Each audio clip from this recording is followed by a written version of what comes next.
ในพื้นที่กรุงเทพมหานครนายสุรินทร์วรกิจธรรมรงค์อธิบดีกรมควบคุมมลพิษเปิดเผยว่ารัฐบาลได้มอบหมายหน่วยงานที่เกี่ยวข้องดำเนินมาตรการป้องกันควบคุมและติดตามแหล่งกำเนิดฝุ่น PM 2.5 ทุกภาคส่วนอย่างเข้มงวดทั้งเกษตรกรรมคมนาคมและอุตสาหกรรมโดยภาคอุตสาหกรรมได้เร่งบังคับใช้กฎหมายควบคุมการระบายฝุ่นจากโรงงานอย่างจริงจังกรมควบคุมมลพิษตั้งเป้าตรวจสอบโรงงานผลิตน้ำตาลและโรงงานชีวมวล58 แห่งทั่วประเทศพร้อมส่งเสริมให้ใช้เชื้อเพลิงจากเศษวัสดุการเกษตรขณะเดียวกันกระทรวงอุตสาหกรรมได้บังคับให้โรงงานที่ปล่อยมลพิษสูงติดตั้งระบบตรวจวัดมลพิษอัตโนมัติหรือ CEMS เพื่อติดตามแบบเรียลไทม์โดยเฉพาะในพื้นที่กรุงเทพมหานครพร้อมเปิดให้ประชาชนแจ้งเบาะแสผ่านสายด่วน1650และแอปพลิเคชันทัฟฟี่ฟองดูพร้อมย้ำว่ามาตรการทั้งหมดมีเป้าหมายเพื่อคุ้มครองสุขภาพประชาชนและยกระดับคุณภาพชีวิตอย่างยั่งยืนปิยาพันธ์ยังเทียนรายงานกรุงเทพมหานครเพิ่มความเข้มมาตรการรับมือฝุ่น PM 2.5 เกินค่ามาตรฐานและมีแนวโน้มเพิ่มสูงส่งผลกระทบต่อสุขภาพประชาชนไปจนถึงสิ้นเดือนมกราคมนี้นายพรพรหมวิจิตรเศรษฐ์ที่ปรึกษาของผู้ว่าราชการกรุงเทพมหานครและผู้บริหารด้านความยั่งยืนของกรุงเทพมหานครเปิดเผยว่าล่าสุดปลัดกรุงเทพมหานครได้สั่งการด่วนที่สุดให้ทุกหน่วยงานคุมเข้มแหล่งกำเนิดมลพิษระหว่างวันที่ 26 ถึง 31 มกราคมนี้โดยให้รถราชการตั้งแต่6 ล้อขึ้นไปเข้าตรวจสภาพและลงทะเบียนบัญชีสีเขียวพร้อมเพิ่มความถี่ในการล้างถนนและฉีดล้างต้นไม้เพื่อลดการสะสมของฝุ่นนอกจากนี้ยังสั่งห้ามการเผาในที่โล่งโดยเด็ดขาดแต่สายตรวจเทศกิจเฝ้าระวังตลอดคืนและขอความร่วมมือวัดและศาลเจ้างดการจุดธูปและเผากระดาษสถานศึกษาให้งดจัดกิจกรรมกลางแจ้งและจัดเตรียมห้องปลอดฝุ่นสำหรับกลุ่มเสี่ยงประชาชนสามารถติดตามสถานการณ์ผ่านแอปพลิเคชัน BKK และหากพบต้นตอมลพิษแจ้งเบาะแสได้ที่ทัฟฟี่ฟองดูแจ้งโรงเรียนศูนย์เด็กเล็กงดกิจกรรมกลางแจ้งทุกประเภทและให้เด็กเล็กหรือกลุ่มเสี่ยงอยู่ในห้องปลอดฝุ่นพร้อมประชาสัมพันธ์สถานการณ์รวมถึงวิธีการปฏิบัติตนให้ผู้ปกครองทราบจุฑามาศรักษาพันธ์รายงานจบข่าวพฤษแก้วพิบูลอ่านเราฟังข่าวครั้งต่อไปเวลา 7 นาฬิกาติดตามข่าวที่นำเสนอไปแล้วได้ที่ www.thainews.prd.go.th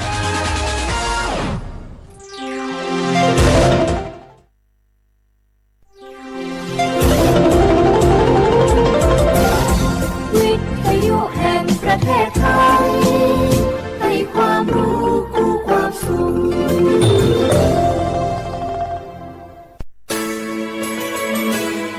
สถานีวิทยุกระจายเสียงแห่งประเทศไทยจังหวัดเชียงใหม่ AM 1476 กิโลเฮิรตซ์สถานีวิทยุภาคภาษาชาติพันธุ์แห่งเดียวในประเทศไทยที่มีความทันสมัยเชื่อถือได้สร้างอัตลักษณ์กลุ่มชาติพันธุ์สู่สากล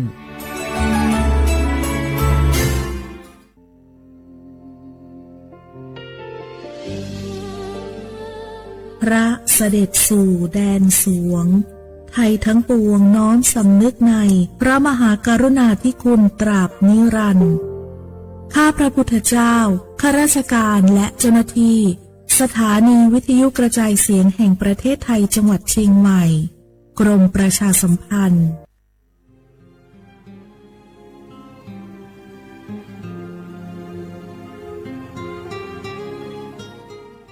This is a moment of profound grief for the Kingdom of Thailand. We, the collective voices of Radio Thailand Chiang Mai, join the Thai nation in mourning the passing of our beloved Queen Martha, Her Majesty Queen Sirikit.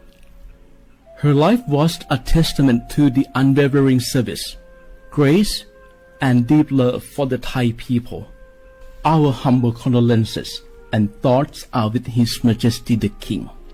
the royal family, and all the Thai people during this deeply sorrowful time. We will remember her forever.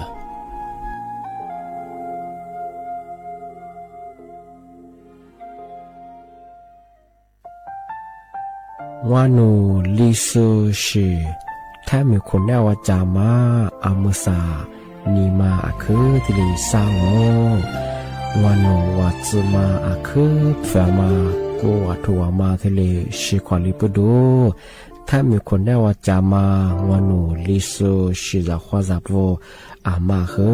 ตาโฮเลเลทะเลนิมาจาจานิมาทะเลซาจาโง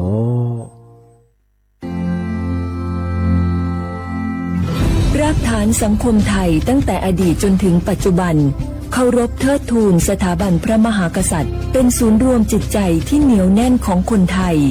ในเวลาที่เกิดวิกฤตทางการเมืองพระบารมีของพระเจ้าอยู่หัวก็ทำให้เกิดความสงบและช่วงที่เกิดวิกฤตเศรษฐกิจปรัชญาเศรษฐกิจพอเพียงของพระเจ้าอยู่หัวรัชกาลที่ 9 พระราชทานให้กับคนไทยก็ทำให้ผู้ที่น้อมนำมาปฏิบัติมีภูมิคุ้มกันและไม่เกิดความเสียหาย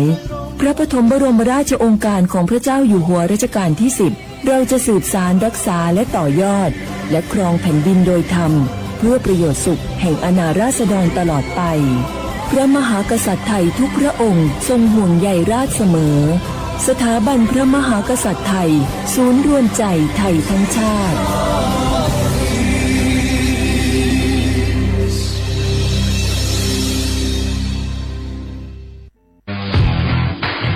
รัฐบาลไทยประกาศสงครามสแกมเมอร์รัฐบาลจึงได้ประกาศสงครามกับสแกมเมอร์ในฐานะที่สแกมเมอร์เป็นวาระแห่งชาติและในวันนี้ผมก็ได้ใช้โอกาสนี้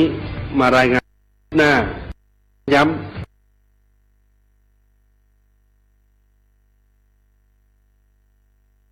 ความอาชญากรรมทางเทคโนโลยีขึ้นมาโดยมีผมเป็นประธานด้วยตนเองเพื่อให้ทุกหน่วยงานทำงานไปในทิศทางเดียวกันเราได้มีการลงนามบันทึกความเข้าใจระหว่าง 15 หน่วยงานหลักทั้งภาครัฐและภาคเอกชนตลอดจนสถาบันการเงินเพื่ออุดช่องโหว่ทางการเงินและตัดเส้นทางเงินของกระบวนการอาชญากรรมเหล่านี้ให้สิ้นซากรวมพลังคนไทยต้านภัยสแปมเมอร์นายอนุทินชาญวีรกูลนายกรัฐมนตรี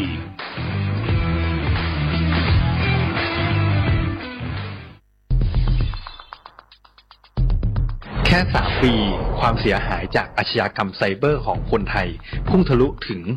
94,000 ล้านบาทหรือเฉลี่ยปีละ 30,000 ล้านบาททุก1 ชั่วโมงเราเสียเงินกว่า 3.4 ล้านบาทให้กับมิจฉาชีพออนไลน์โจรไม่เห็นใจคนอาชีพไหนอายุเท่าไหร่สถานะทางการเงินแบบใดหมอพ่อค้านักธุรกิจนักเรียนแม่บ้านข้าราชการเกษียณทุกคนตกเป็นเหยื่อได้เสมอและวันหนึ่งอาจเป็นคุณหรือคนที่คุณรักเพราะจุดอ่อนร่วมของเหยื่อคือความเร่งรีบขาดสติหรือแม้แต่บางครั้งก็เกิดความโลภจนเกินไปอย่าปล่อยให้การกดคลิกเดียวลิงก์เดียวทำให้โจรยิ้มกว้างวันนี้ถึงเวลาแล้วที่คนไทยทุกคนจะต้องร่วมมือกันสร้างภูมิคุ้มกันอาชญากรรมไซเบอร์ช่วยกันหยุดก่อนที่ภัยไซเบอร์จะทำให้คนที่คุณรักและตัวคุณเองกลายเป็นเหยื่อ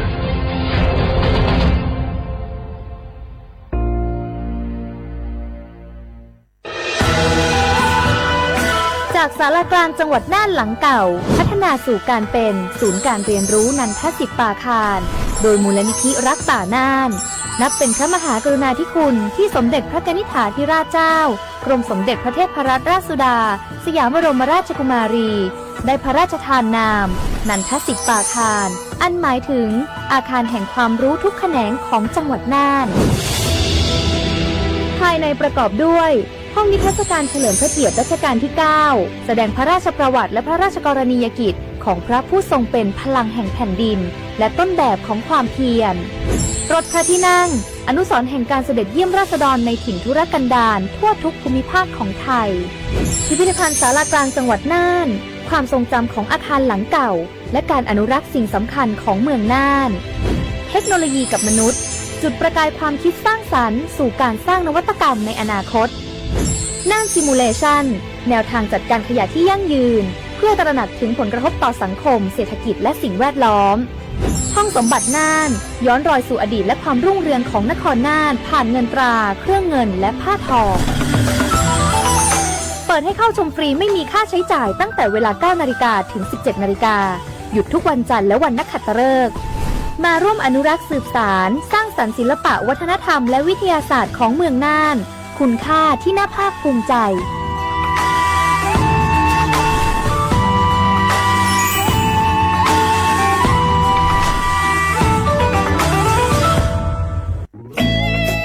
หนึ่งเสียงของท่านมีความหมายต่ออนาคตประเทศการเลือกตั้งคือโอกาสสำคัญที่ประชาชนจะได้ร่วมกำหนดทิศทางบ้านเมืองขอเชิญชวนพี่น้องประชาชนผู้มีสิทธิ์เลือกตั้งทุกท่านออกไปใช้สิทธิ์เลือกตั้งปี 2569 เลือกคนดีเลือกผู้แทนที่ตั้งใจทำงานเพื่อประโยชน์ของประชาชนบดีปล่อยให้เสียงของท่านเงียบหายเพราะประชาธิปไตยเริ่มต้นที่การไปใช้สิทธิ์ร่วมกันไปเลือกตั้งอย่างพร้อมเพรียงกันวันอาทิตย์ที่ 8 กุมภาพันธ์ 2569 8 โมงเช้าถึง 5 โมงแลงใช้สิทธิ์ใช้เสียงเพื่ออนาคตของประเทศไทย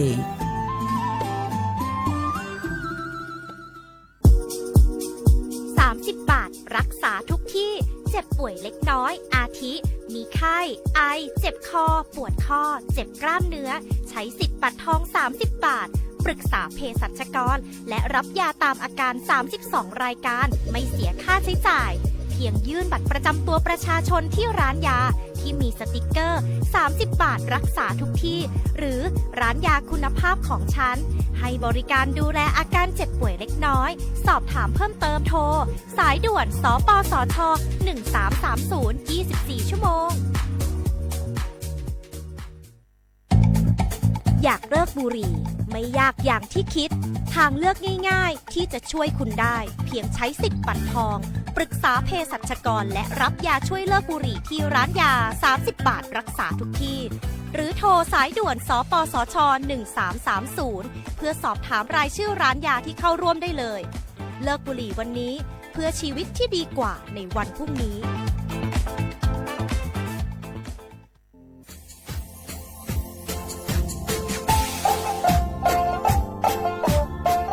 น่ารักมาปีมาซึ่งจีนชมังโงมันยาคณะรัฐมนตรีไงมีมติยากกว่าอยู่หัวมองเมื่อเหื่อยกุลาซื้อหาหยิบกุยังไง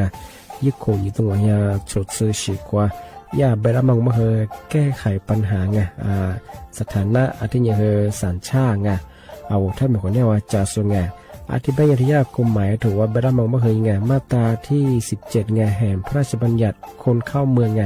พอ2งมันอยากให้คนอยากคือหยิบตัวอยากหยิบซึ่งหยิบกว่าไงเท่าว่าถ้ามีคนเนี่ยว่าดูแลส่วนอาทิตย์เนี่ยคือมือจ่าจางงเป็นยังไงอาทิตย์เนี่ยว่ามีทะเบียนประวัติเธอถูกต้องอยู่ไงอธิบายว่าสารว่ายื่นขอสถานะไงคนต่างด้าวเข้าเมืองโดยชอบด้วยกฎหมายที่ดียินหน้าบดงาอาทิตย์ทยากฎหมายถือว่าบรรดามาเพื่อไงมาตราที่7ทวีไงแห่งพระราชบัญญัติไงสัญชาติยึดขวงว่าไปเฮอพศยังไง2508ไงเอาถ้ามีคนได้ว่าเฮอตาซุงโงไม่ยังไงอาทิตย์ยังเฮออาบามันก็จะเฮออามาไงเอาว่าอยู่ในทะเบียนประวัติบุคคลไงอธิบายว่าไม่มีสถานะทางทะเบียนมาจุบันเราสามารถยื่นขอสัญชาติไทยที่กรุงเทพมหานครไงยื่นที่สำนักบริหารการทะเบียนกรมการปกครองไงอธิบายเราส่วนต่างจังหวัดจะสุบันว่ายื่นต่อในอำเภอตานภูมิลำเนาไงปีขวานนแล้วก็จะบอกว่าอำเภอยี่ที่ยื้อชองไงยื้อเวลางูไม่ยายาว่าเวลาใช้กันยาขนาดถี่เนี่ยควานยี่นวันยังสิงะอดีตเฮนี่มีกับพวกควานยี่ที่น่าเหียโชฮาหยิบซึกูยังไงยึดโคนหยิบตัวเหียโชซึกูขอเสือเอาทีลียื้อชองง่าทำไมถึงมาปีมาซึ่งจีเช่าว่าชาวข้าได้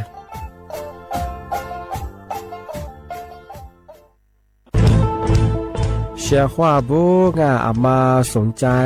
ลงโฆษณาทาสถานีวิทยุกระจายเสียงแห่งประเทศไทยจังหวัดเชียงใหม่เอาสถานีวิทยุของบัญญายี่เชียคือคือเสืออาทิเยยี่สัญญาณก็คือหูยาคือยิบเป้งเทวพื้นที่จังหวัดเชียงใหม่ยังอาทิปัญญาอามาสนใจลงโฆษณาอยู่ช่องบัญญาติดต่อที่สวทเชียงใหม่ยิบเบอร์โทรบัญญาคือ053-276-068อาทิเย092-246-8579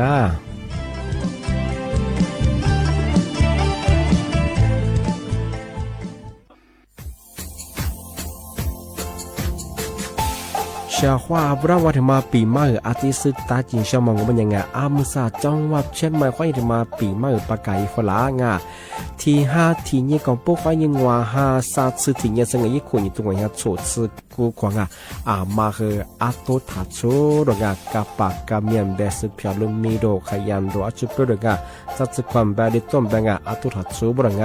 อาทิยาวพื้นที่ลิตัวจางงูเป็นยังก็ยาระบบไฟดีควายนี้มาอนุญาตอยู่ไม่เหรอมาคืออาตุทัดโชรังอาทิยังปีความวัดตุดสองงูเป็นยังฝ่าฝืนยังคือกลุ่มหมายละชัวยาชัวยาจรังอาทิบ้างงูเป็นยังมาอาตุชัวอาตุเบียพะมัวงูเป็นยังอาวุธโทแจ้งศูนย์อำนวยการแก้ไขปัญหาหมอกควานอาทิยังคือฝุ่นละอองมาคือจังหวัดเชียงใหม่ยี่เบอร์โทรงูเป็นยัง053อาทิยัง112808หรือมางูเป็นยังสำนักงานประชาสัมพันธ์จังหวัดเชียงใหม่ก็ยังดีปีมากทีเดียวพักกายฝรั่งอันนี้ประกาศมาก็ตะวันเลยยินจะหลับฝรั่งงอง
มาดีตัวใจนนาใจบ้างทัดไทยฝรั่งจง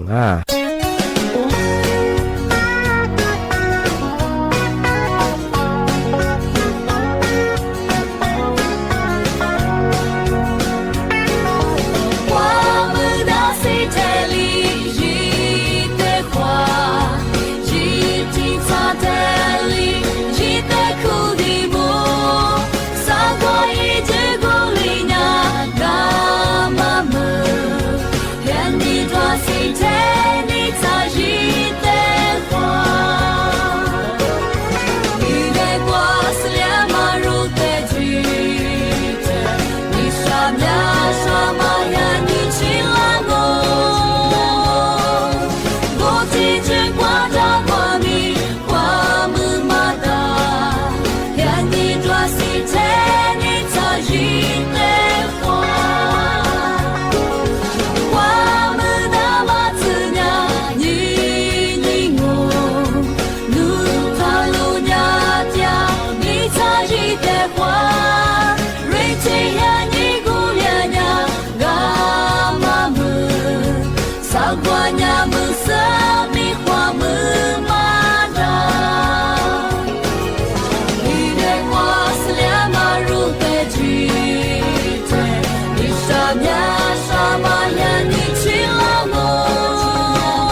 เสีย话不啦花阿么啥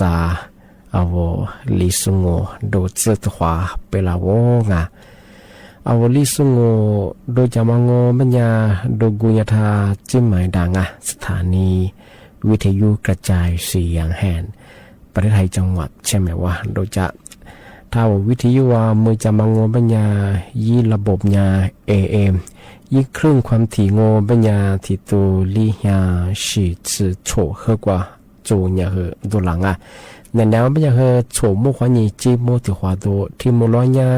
你莫花你沙漠啊，那天你花你哪日子？这里都讲啊，第一套我啊，Facebook 一屏我不和สวทจุเยียเชียงใหม่ยา AM 1476กิโลเฮิรตซ์เนี่ยFacebook เฮที่ตุยน่างอ่ะวันนี้ซึ่ง我们也和那天你花你哪日子啊？天你嘛和你花你เวลาดองอ่ะเสียว่าพระวันที่มาปีมาสกิชมางงเป็นยังไงนี่ฮะเฮยี่ยี่คุณยังต้องว่าเนี่ยสุดซื้อกูควางอ่ะในแนวแปะเมื่อควายยิงมือเขาหัวโมดสังอ่ะเอาแทบเหมือนสุดตะปูบางอ่ะสัญชาติไทยจูสูว่าส่วนมาเฮงอ่ะมาเฮยิ่งใช้สิทธิเลือกตั้งเย่บนอ่ะกูถึงยังมางงเป็นยังเอาอีบัตรมาแต่ยังเคยเลือกตั้งทีน้องอ่ะแต่บ้าเลือกตั้งอยู่สมยังเคยถือว่ามันยังถูกเพียงยังซาเพียว่างอ่ะยิ่งที่เพียงมันมาเฮยิ่งชิงอ่ะเวทมองปัญญาเลือกตั้งสสไงแบบเป็นเขตยามังอ่ะนี่มาถึงว่าคือถูกเพียงไม่คือสีชมพูอ่ะเวทมองปัญญาคือเลือกตั้งสสแบบบัญชีรายชื่ออ่ะสร้างมาถึงมังโง่ปัญญา20ชื่ออ่ะสีเหลืองปัญญาคือบัตรออกเสียงประชามติไงมาคือกว่าเอาแก้รัฐธรรมนูญมาคือเยี่ยมมาคือไงมาคือที่ใกล้ยังอ่ะที่ปัญญาอ่ะที่มาคืออ่ะมาคือที่ใช้สีเลือกตั้งอยู่ของอ่ะที่นี่หาเหตุยังไงยิ่งคุณยังต้องว่าโฉดซื้อกูขอในแนวแปะมุขวายิงมือขาหัวมุดสังอ่ะ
这体觉么呀？我听俺你西怕，俺你西怕别么呀？也老么一咋？ทีนี้เลยอันนี้วุฒิละชีอันนี้วุฒิละชีอันนี้หัวชีวุฒิที่ยี่ทุกมาแล้วยังมาจุดแบบยังหมดตัวฟูที่เลยแบบบุยยังไงไอ้ที่งอแบบยังที่เหี้ยจอมาจออันนี้เบี้ยวอ๋อสักขวบปีอะไรที่สักขวบสิ่งจุกกะจะปีแล้วเนี่ยงูชีอันนี้มาตัวละแล้วเนี่ยงูชีมาชูได้一会吃了别的嘛行啊，谁别对人家那别嘛别去没吃嘛过，那所以年面嘛洗个面嘛你们多帮啊，天天嘛洗个，我人那个天天嘛加些，阿拉这是我家我咯，阿拉一天咋子嘛啊，我一家嘛忙哦，这个我一家嘛也最近面做事，每年说觉得了觉得了洗嘛。这边一做嘛，一苦做嘛哎，啊就把这样人家这来就是，这边一个嘛叫，一个啊我也这个包，啊那个和蛤蟆了花油，别蛤蟆哎，我天天还连说和嘛做，还连嘛过哎，我天天我啥那个嘛事嘛，那错，那个一蛤蟆那里花也是，嘛蛤蟆也嘛花也是。一年这里只写也是，接着那个学更教育，这我慢慢听说这年啦，一个俺里边的皮是那出去做疲劳，你还得说别人活沙爬别一样哎，这我别提及别我这个提头啊别，俺老师对别嘛提我是。挺牛，我是。